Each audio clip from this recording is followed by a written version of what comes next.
La meditación disminuye la edad biológica. Se ha demostrado claramente la vinculación entre el envejecimiento y las hormonas de estrés, pero sigue en pie el problema de cómo controlar estas hormonas. Como la reacción al estrés se activa en una fracción de segundo y sin aviso previo, nos resulta imposible dominar a las moléculas en sí. Sin embargo, existe una técnica de mente-cuerpo que va directamente a la raíz de la respuesta al estrés, liberándonos de las tensiones recordadas que originan nuevas tensiones, la meditación. Con frecuencia se descubre que los niveles de cortisol y adrenalina son menores en quienes meditan desde hace mucho tiempo y sus mecanismos de resistencia tienden siempre a ser más potentes que el promedio. Antes de que comenzara la década de los 70, ni siquiera sospechábamos estos beneficios. La meditación ofreció pocos atractivos a la medicina occidental, hasta que un joven fisiólogo de la Universidad de California llamado R. Keith Wallace demostró que, más allá de sus implicaciones espirituales, la meditación tenía profundos efectos en el cuerpo. En una serie de experimentos iniciados a fines de la década de los 60, como parte de su tesis doctoral, Wallace tomó a grupos de voluntarios que practicaban la meditación trascendental, MT, casi todos de edad universitaria, y los conectó a monitores para medir las funciones corporales críticas durante la meditación. Subjetivamente, estos jóvenes voluntarios informaban experimentar una mayor calma y silencio interior, aunque hasta entonces se había pensado que se requerían años de práctica para alcanzar un estado meditativo profundo. La técnica del MT, meditación trascendental, producía muy pronto una relajación profunda y cambios significativos en la respiración, el ritmo cardíaco y la presión sanguínea. La meditación trascendental se basa en la repetición silenciosa de una palabra sánscrita determinada, o mantra, cuyas vibraciones sonoras conducen poco a poco a la mente fuera del proceso normal de pensamiento hacia el silencio subyacente. Como tal, un mantra es un mensaje muy específico insertado en el sistema nervioso. Como los mantras se utilizan en la India desde hace miles de años, su efecto fisiológico exacto es bien conocido como parte de la ciencia del yoga o unión. La meta del yoga es unir la mente pensante con su fuente en conciencia pura. En términos modernos, conciencia pura significa espacio cuántico, el vacío silencioso que es el vientre de toda la materia y toda la energía. La conciencia pura existe en el vacío entre dos pensamientos. Es el fondo invariable contra el que se produce toda la actividad mental. Por lo común, no podemos sospechar la existencia de ese estado, porque la mente está demasiado preocupada con el torrente de pensamientos, deseos, sueños, fantasías y sensaciones que llenan la conciencia de vigilia. Por eso, los antiguos sabios indios tuvieron que idear la técnica específica de la meditación a fin de mostrar a la mente sus propios orígenes en profundidades cuánticas. La descripción de la meditación trascendental en este texto no puede enseñar realmente al lector cómo se medita. La técnica de la meditación trascendental se puede describir verbalmente o por escrito, pero para aprenderla debidamente es necesario recibir instrucciones personales de un maestro de meditación bien preparado.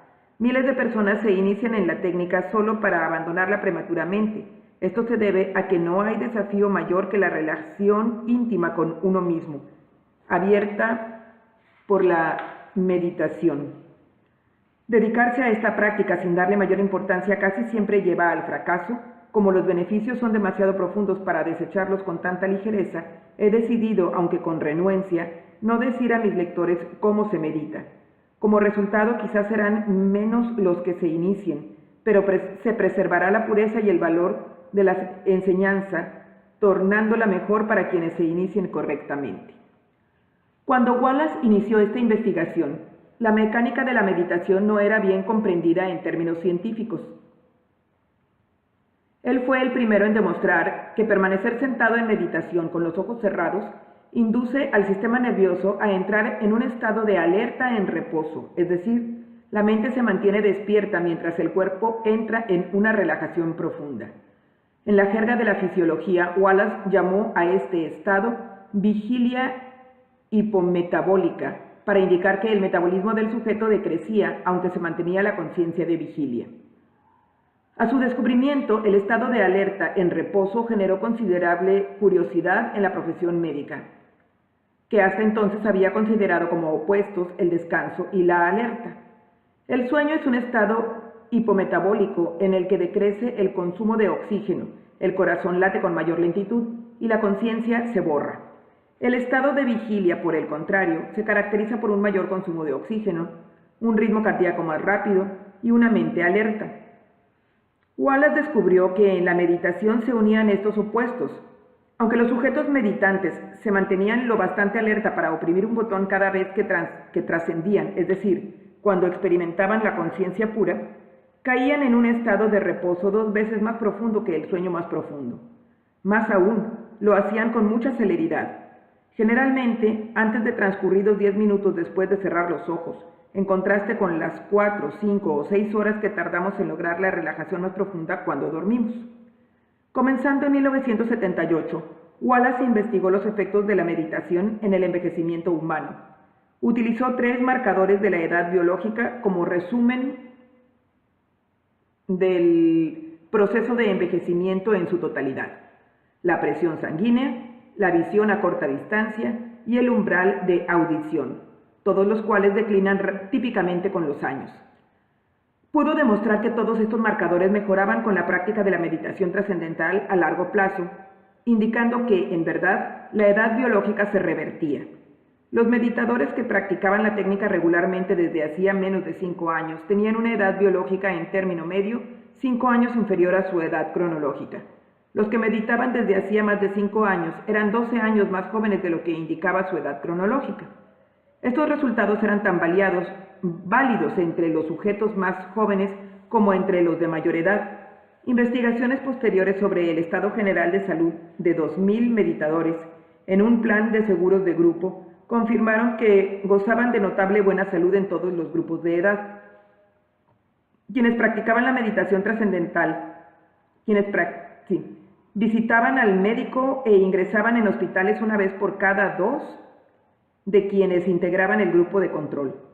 Se notaron reducciones marcadas en 13 categorías principales de la salud. Las enfermedades cardíacas, por ejemplo, eran menos frecuentes que en el grupo de control en más del 80%. Los casos de cáncer en más del 50%. Significativamente, las mayores mejoras se presentaban en los meditadores que superaban los 65 años de edad. Una década después que tocó desempeñar mi parte en la demostración de que estos beneficios se relacionaban justamente con el tipo de hormonas que he analizado como marcadores principales del envejecimiento. En mi condición de médico, desde 1980 recomendaba practicar la meditación trascendental, además de practicarla yo mismo. A fines de esa década, un colega mío, el Dr. Kai Glasser, me invitó a colaborar en su investigación de un esteroide muy intrigante llamado DHEA,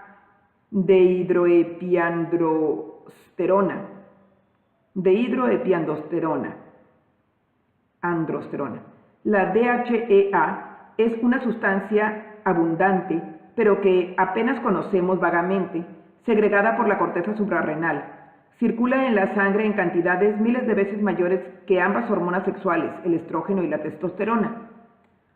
Sin embargo, la función específica de la DHEA, deshidroepiandrosterona, deshidroepiandrosterona, en el cuerpo resulta elusiva. La función específica de la dehidroepiandrosterona en el cuerpo resulta elusiva. Gleiser decidió investigar una propiedad de la dehidroepiandrosterona, la de ser única hormona que declina con la edad en línea recta. Los niveles de dehidroepiandrosterona llegan a su máximo alrededor de los 25 años. Caen en proporción cada vez mayor después de la menopausia y se reducen al 5% en el último año de vida. Se sabía que era una precursora de las hormonas del estrés, tales como la adrenalina y el cortisol. Eso significa que, cuando el cuerpo elabora estas hormonas, debe utilizar parte de la reserva de dehidroepiandrosterona con la que hemos nacido. Esto explicaría el hecho de que la dehidroepiandrosterona decline con el tiempo. Sin embargo, esta disminución no es la causa del envejecimiento, sino un reflejo del estrés, según continúa acumulándose a lo largo de la vida.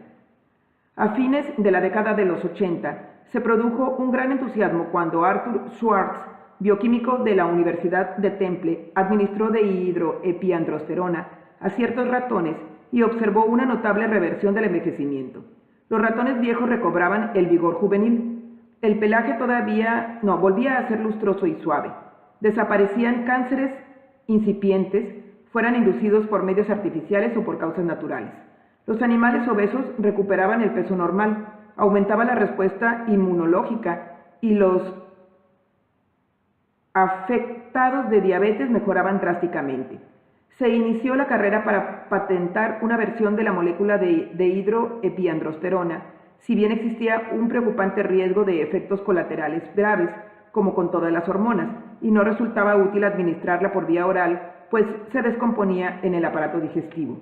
Pero Gleiser coincidía conmigo en pensar que la dehidroepiandrosterona era un marcador de la exposición del cuerpo al estrés.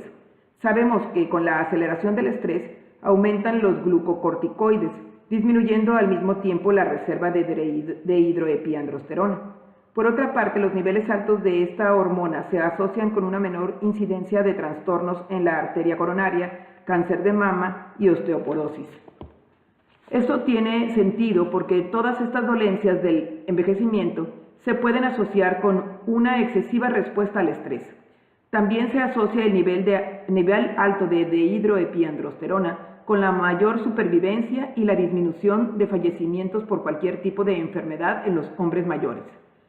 Como mayor evidencia, también se descubrió que los niveles de cortisol crecen notablemente entre los que esperan ser sometidos a cirugía y se mantienen durante el día siguiente a la operación con una ligera elevación de la dehidroepiandrosterona.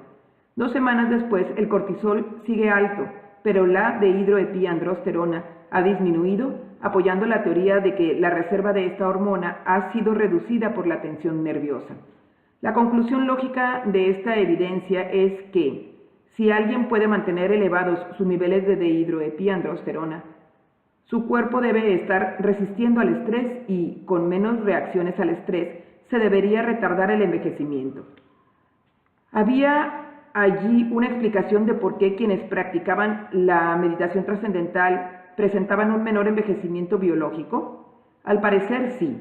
Glasser tomó a 328 meditadores experimentados y comparó sus niveles de dehidroepiandrosterona con los de 1.462 sujetos que no meditaban. Para mayor exactitud, buscó el nivel de sulfato de dehidroepiandrosterona, que guarda una estrecha relación. Clasificó a sus sujetos por sexo y edad. En todos los grupos de mujeres, los niveles de dehidroepiandrosterona eran más elevados entre quienes meditaban. Lo mismo ocurría en 8 de los 11 grupos de hombres. Como el nivel más alto de dehidroepiandrosterona se presenta en las personas más jóvenes, Glasser interpretó esto como prueba de que la edad biológica disminuía con la práctica de la meditación trascendental. Lo interesante es que las diferencias más marcadas se presentaban en los sujetos de más edad. Los meditadores mayores de 45 años tenían un 23% más de dehidroepiandrosterona, las mujeres un 47% más. Este impresionante resultado no dependía de factores tales como la dieta, el ejercicio, el consumo de alcohol ni el peso. En general, Gleiser calculó que los niveles de dehidroepiandrosterona eran entre quienes meditaban equivalentes a los de personas que tuvieran entre 5 y 10 años menos.